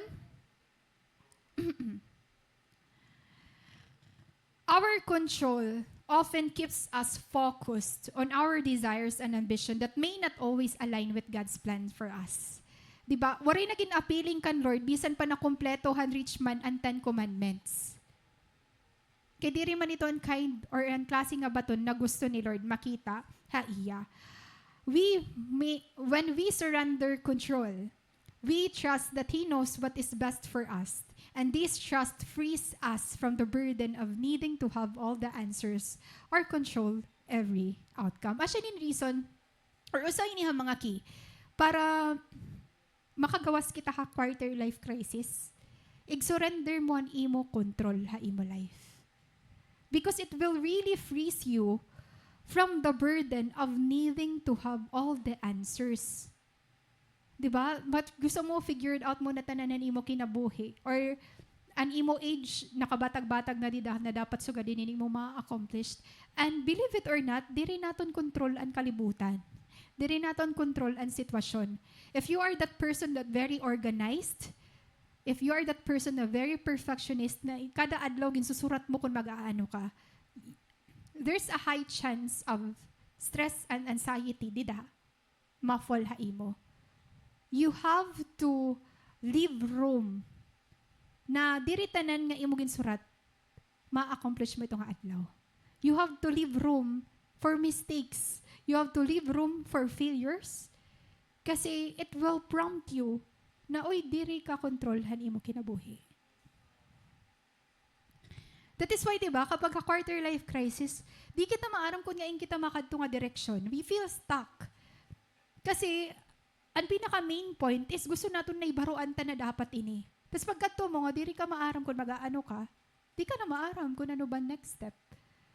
Without knowing that ha control, surrendering our control, is allowing God to control our own lives. Kaya singon, gusto ni Lord ig-free ka, han burden, kapag inisipon ang mga butang nga waray pa. Or ang mga butang nga maabot pala. Or ang mga butang nga igpapa-experience niya haimo, nga diri mo gini-expect. So, if you are that person who is really controlled na tao, for example, ano ba mga examples? Like, ako na lang. Ako na lang rin na naisip. For example, ako, naggamay da kasi ako kung anya na hayatos sa akong work. I am 6 months unemployed. Nakakala. 6 months. And one thing na ako na-discover, no, ito nga 6 months because I allotted that time. Because I'm so, I am that person na nag-experience in quarter life crisis. That is what, this is very personal. And I want you to learn about that also. That is a normal part of life. Na umabot dito ako in life na nag-quarter life crisis talaga ako. And one thing na na-highlight ako is, I am so controlled. I am in control of my life. Bagat ito na gumawas ako ha work kasi ano ako naiisip, what if mag-work from home na lang ako, tas kaya ko na himuon ko na noon ako mga gusto. Makakag-church ako, diba? Ano ba na? Makakag-church ako, makakag-cell group ako, makakag-kuan. But one thing that I missed the point is, waray ako social life. I don't have workmates. And my workmates were calling me, were texting me, were chatting me, balik na ikaw. And I-realize ko, hala, paano man ako makakag-witness didi? Kung naadil ako suludan ng balay.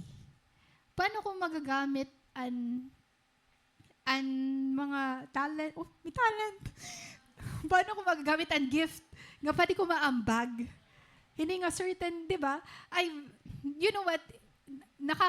So ganito, na-come up ko ito, and last ko nga pag mental health ko natin activity.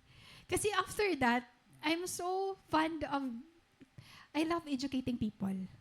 And it is, so actually ito nak-work talaga ha office naman. I am a health education and promotion officer. So tanan nga health promotion, ginimo ko, tanan nga health education. And after that, nagkapay ako hayatos. Anong gusto ko na i-control tanan na kay goal-goalan na ako. Goal-goalan na ako. I'm so burdened, I'm so overworked, I'm so kuan.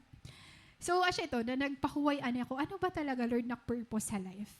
And then after the mental health conference, no, na-realize ko, hala, kung mag-work from home ako, the next year, waray na.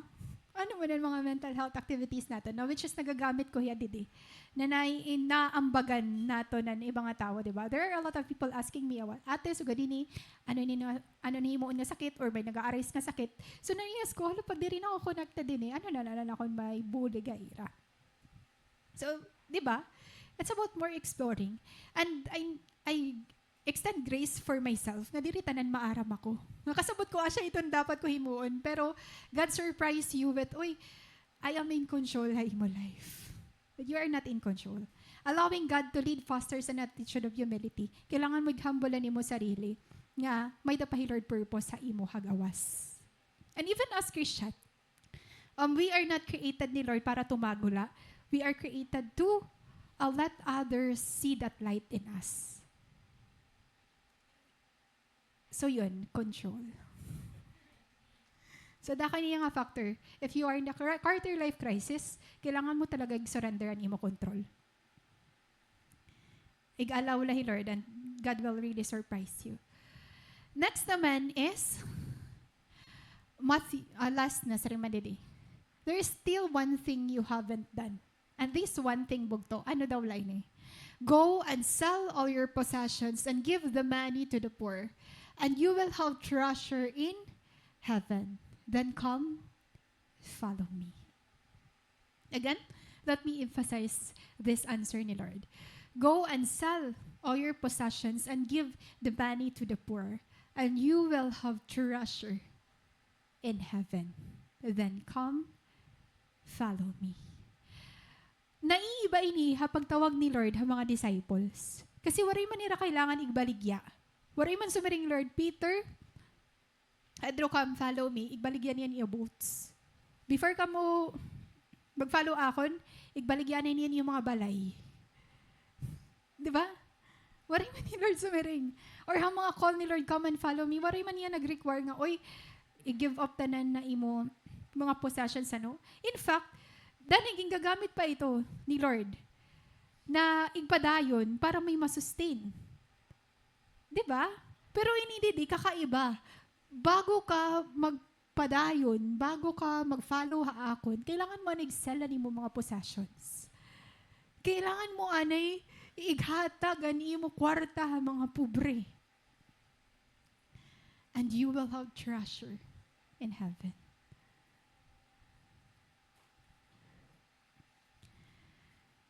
Bugtod the call to forsake everything and follow Jesus is a call to put God first in all things.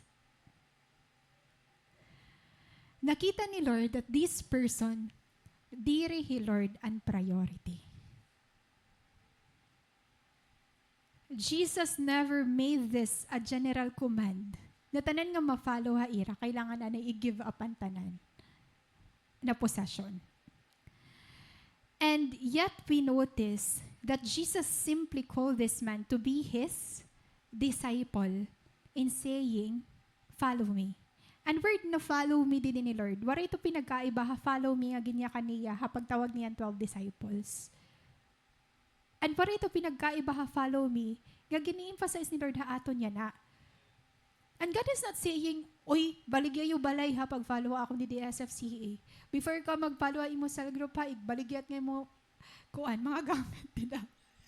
Diba? This is not a general call to give up your possession. Anong pinaka-highlight din ni Lord? Kano ginipahimoy niya? In this, money was his God. He was guilty of idolatry. Nga tungod money an iya God, diri Lord makaka-insert ito nga space sa iya because ito nga space diri na empty. Filled na hiya han other God. Diba? So kailangan limpyuhan mo ito nga space, kailangan mo tanggalon ito nga space para makasulod. Hey Lord, right space.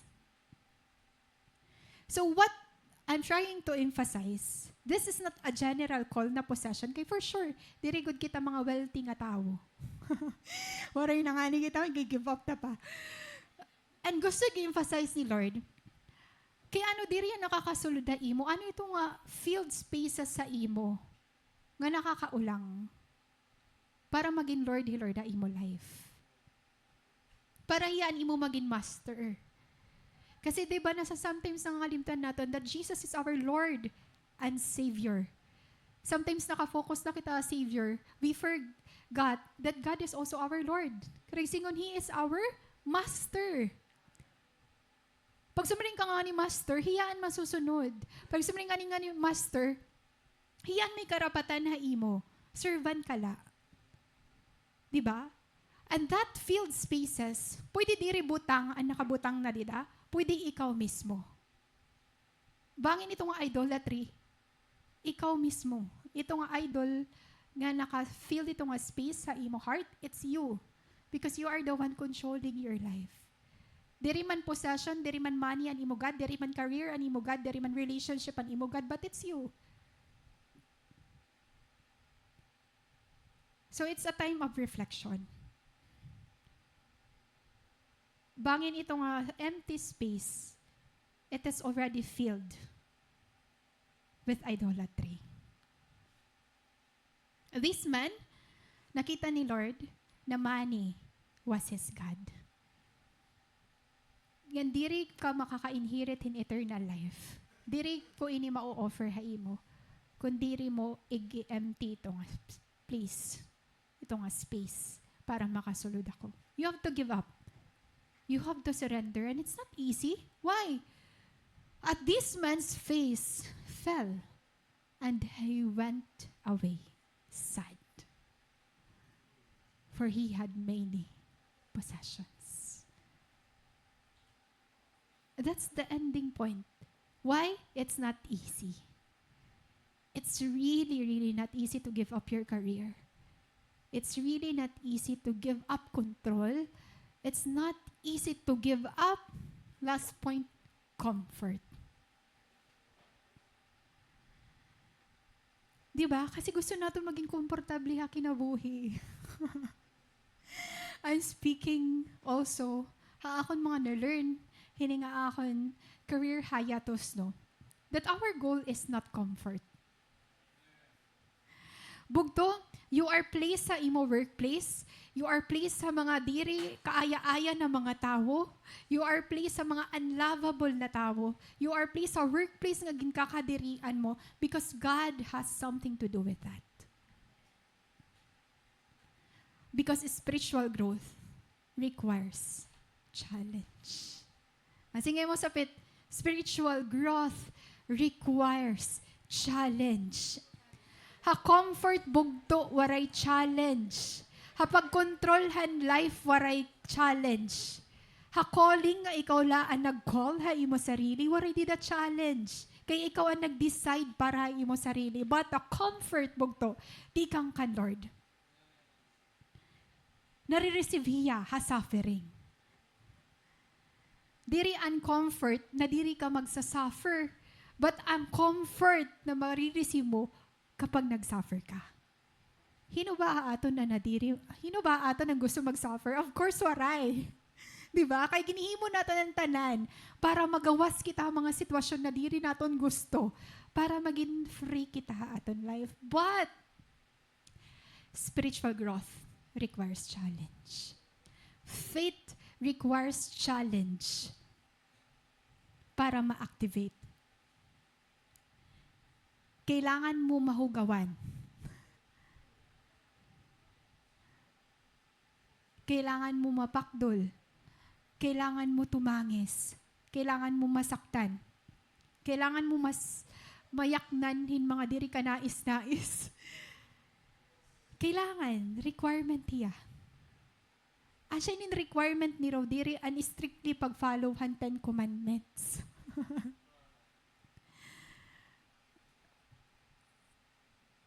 Because life is full of surprises.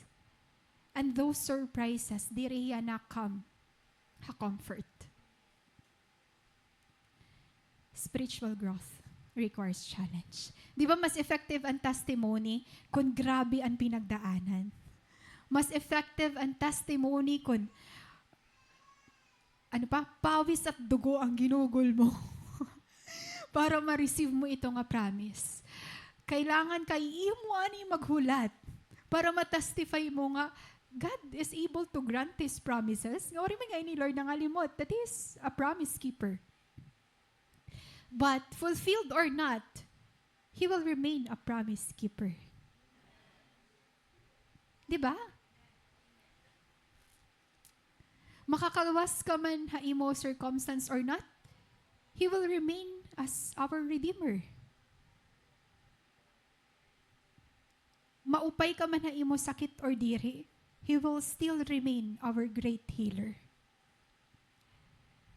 So if we follow or not, diri to madidimin ang pagka-God ni God. Diri madidimin ang pagka-Lord ni Lord. So bugto, challenge yourself. I-challenge ta nat mga sarili. I-challenge ta an aton mga circumstances. So naton faith. Diba? I-challenge. Tingnan mo sarili, challenge ko ikaw. Diba? To go to the unknown. To do things na mga diri mo gini-expect nga kaya mo himuon. I-encourage you to study the word, di ba? Balay mo man la, bangin yung prepare ka ni Lord to be a preacher, to be a worship leader, to be, ano man nga ministry ang prepare ni Lord, imo nga kasabot mo, diri ka magiginito, kaya nag-inukoy ka la. Kaya gusto mo lang maging komportable. Bugto, the goal hanaton life is not comfort. It's character development. Nasa ring nga ni John, requiren. Waray character nga madedevelop. Waray character nga madedevelop inside our comfort zone. It will always be developed outside our comfort zones. Ha mga places na diri mo gusto kaduan, ha mga places na diri mo gusto himuon, ha mga areas in life na diri gusto mo igperso, di da ka mag-grow. Because spiritual growth requires challenge. Diri challenging an usa nga butang kung familiar ka na nga da. Kung ginihimo mo na hiya or tapos ka na nga da. So always look for challenge. Spiritually, kung tapos ka, na-build mo na ni mo sarili nga mag-journal, why not try to study naman? Diba? Di rin na more on a journal nga may ano tawag ini? Ano may susunod nga ni. So why not go out naman, na try exploring, diba? Studying, or kung tapos ka na area nga, dati ka na mag-guitar, why not try naman mag-piano kaliwat? Diba? Kay, perfect mo naman niya. Try pag-piano na naliwat ikaw. Diba? I've learned this, to be honest, comfort. Why? Because this is one of my main point. Ha quarter life crisis. Because sa workplace bugto, kasabot ko man lang, magiging nurse la ako. But the work nga assigned to me, naging nurse ako, naging pharmacist ako, naging medtech ako, nag-doktor-doktor ako, naging teacher ako, nag-office work ako. Hala ka. So I'm overwhelmed. Pero na-realize ko, hala daw mo ngayon at kaya himuon. Diba? Kasabot mo na pag-graduate mo, mag-nurse ka la. Hala kay damo pa man ngayon ng areas. Diba? Kasabot mo, nagsasal group ka la. Kasabot naman ng cell group la naman dan. Una, magsisinal group la kami until malagas kami. Alam mo, ito ka yung mga ministry. Kailangan mo ngayon mag-preach. Kailangan mo ngayon may mag-worship lead. Kailangan mo ngayon, diba? So, damo pa. Let's explore. I mean, ayaw i-limit mo sarili because we have an unlimited God. Oo. Ayaw ka hubiya pag-aram. To be honest, ayaw po kita ka hubiya pag-aram. Try to explore. Yun lang. But, the highlight is, the command to follow me is a call to discipleship. That's the reason why you are here. Because that command na waray gin-claim han rich young ruler, gine-expect ito nga yes ni Lord, haimo yan na. Kaya ano malakat kita nga sad. Kung pwede man maging malipayon kita, di ba? Huniga, mag-yes kita kan Lord. Di ba? Siguro waray man naibanan iya wealth. Pero ngain man ito yadadadon. Hay nito yan na. Kita mo mga pabrihanon lang kita, pero mayas kita kan Lord. Amen. Ay gusto natin maging malipayon. Di ba? So ay kita pagsubad bugto that ginkita na ni, di ba? Grabe ang love ni Lord. Nga instead nga i-challenge ka, nga sige daw kung dito nga na perfect commandments, ginkita ni Lord. Bagan grabe na expectation ni Lord haimo, sige tatagan ko ikaw chance. Not to prove yourself na akon. But I'm giving you that chance to accept that grace. Tikang kan Lord. Diba? Grabe ang heart ni Lord kasi after that, weeks, siya itong reason kaya nag-crucify ni Lord, that kind of salvation, that eternal life nga iya gino-offer. So grabe na lang iya paghigug mga ayaw pagtagi ibang rason or accomplishments. Just say yes. Just say yes. The command to follow me is a call to discipleship. And that is the reason why we are all here. Comfort may lead to complacency, while hardship can deepen our faith, perseverance in God. And the discipleship, bugto tanan kita siguro din or kung di rin man tanan, most of us na persecute anay bago kita nakatindog din comfort should not overshadow the call. We are fulfilling a higher purpose. Ayaw pag-igla, an imo life yan na. Nagsiserve la, ako kan Lord. Nagfa-follow la, ako kan Lord. Sugad la, ako hini. Ayaw iglabog to. Because sa pinakadako nga fulfilling a purpose sa kalibutan, ikaw an usa mamayada hiton. We are fulfilling a higher purpose.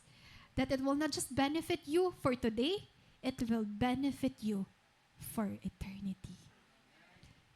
Let's all stand up.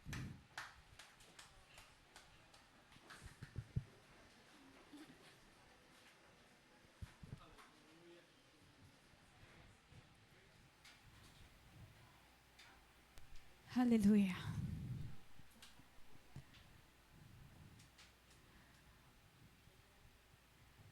Bugto, never underestimate your capacity kapag ighatag mo kan Lord.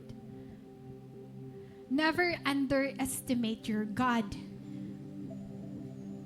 because He can do the impossible things possible for you.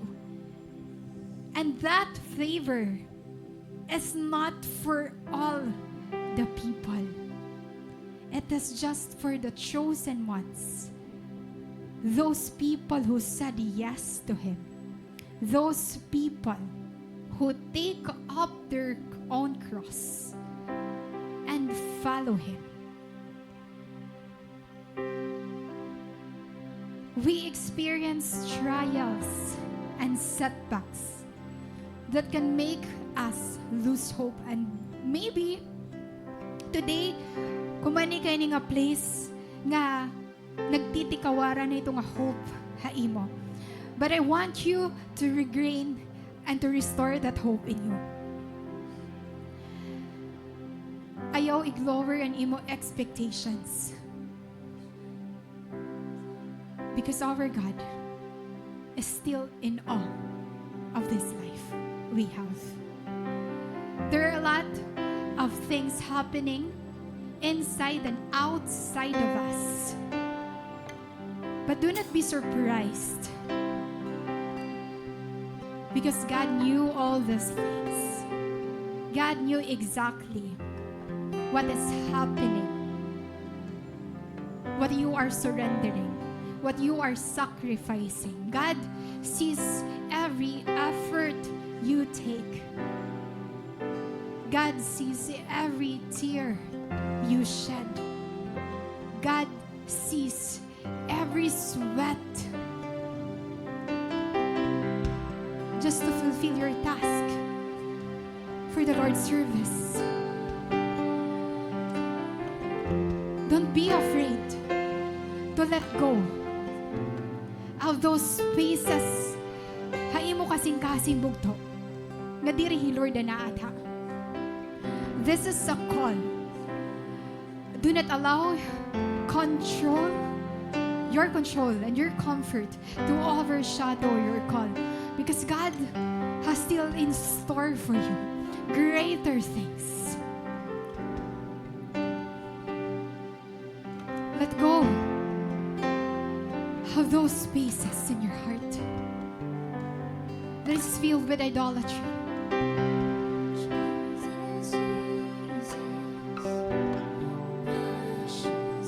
Just be honest with the Lord today.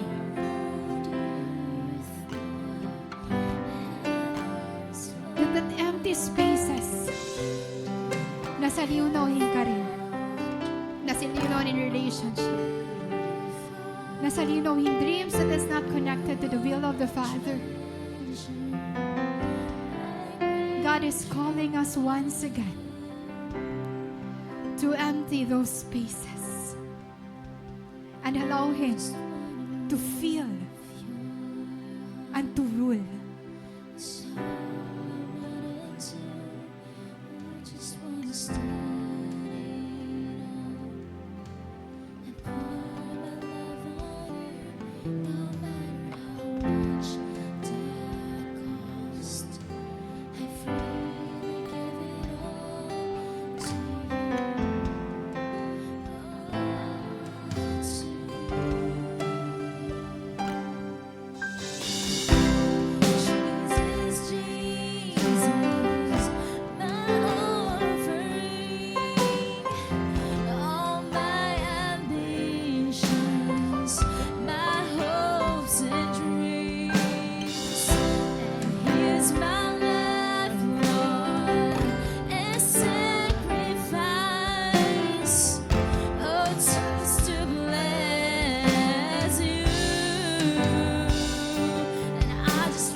When Jesus said that you lack one thing, it's not a criticism, it's not a judgment, and it's not a deficiency. It's a door opening to new life. It's an opportunity with a God for whom nothing is impossible. Church, God is asking that question once again. That come, follow me. Sometimes you need to be lost in order to find your way again.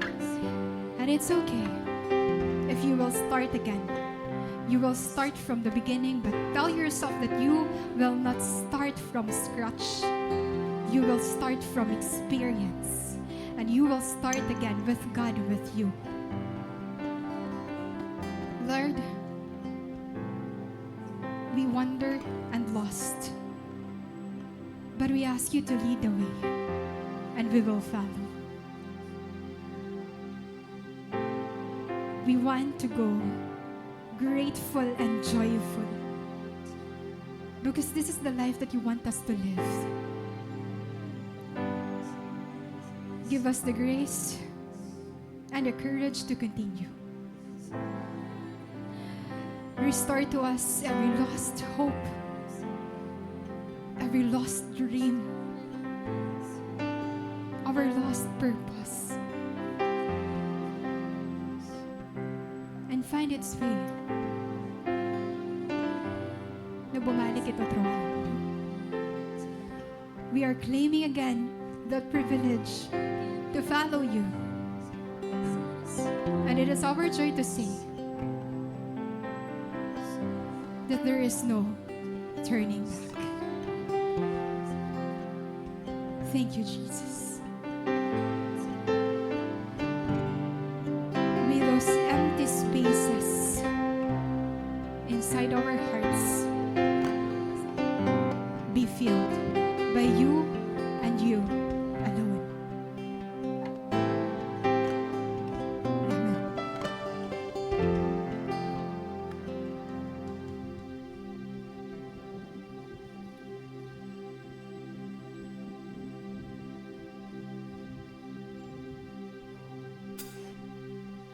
Hallelujah. Thank you, God. Thank you, Jesus. Mga bugto, that was a clear message for all of us that we need to really receive it in our hearts. Sometimes for God to have His full work in our lives, we need to let go of something. We need to make space for Jesus to come. Thank you, Lord.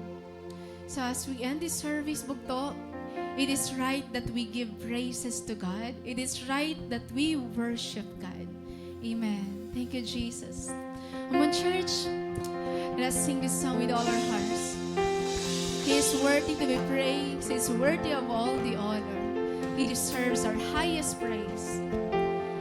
Whether He will answer all our prayers, whether He will give us all the desires of our hearts or not, He will remain a good God to us, and it will never change. Yes, God. Hallelujah. You are holy forever, Lord, and you are worthy to be praised, oh God, because that's who you are. You are holy, you are righteous, and you are worthy of it, oh Lord.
have meet you face to face and sing this song. You are holy, holy forever, Lord. You are worthy of praises. You are worthy of all the honor. And we, your people, Lord God, will never stop worshiping you, Jesus Christ. Because in life, Lord, what really matters is our life of worship. Oh God, thank you, Jesus Christ, Lord God. We thank you, Lord, for today. Spending this time with you, God, is really precious, and we really treasure every Sunday to be with you, God. And we thank you, Lord, for all the experience and the blessings we receive spiritually, Lord God. Lord, thank you that as we worship you, you are working inside our hearts, oh God. As we release our hearts to you, Father God, you are working inside us. Lord God, thank you so much for your holy presence. Holy Spirit, thank you for how you work in us, God. Thank you, Lord, for the message. Thank you, Lord, that it will have its work in us, oh God. It will remind us what really matters in life, and that we should not allow any idols to have space in our hearts, oh God. Lord, thank you for a reminder, and help us not just to listen those words or receive it in our hearts, oh God, but apply it toward the among daily life. You know, Lord, there are lots of temptations around us. There's busyness, there are so much responsibilities around us, Lord, from our family, our workplace, Lord God. Even the ministry can become our idol if we are not that careful, God. So, Lord, thank you. Thank you that despite of all this, Jesus Christ, you will never stop chasing after us and reminding us, Lord, that we have to make you first in our hearts, in our time, on daily life, Lord God.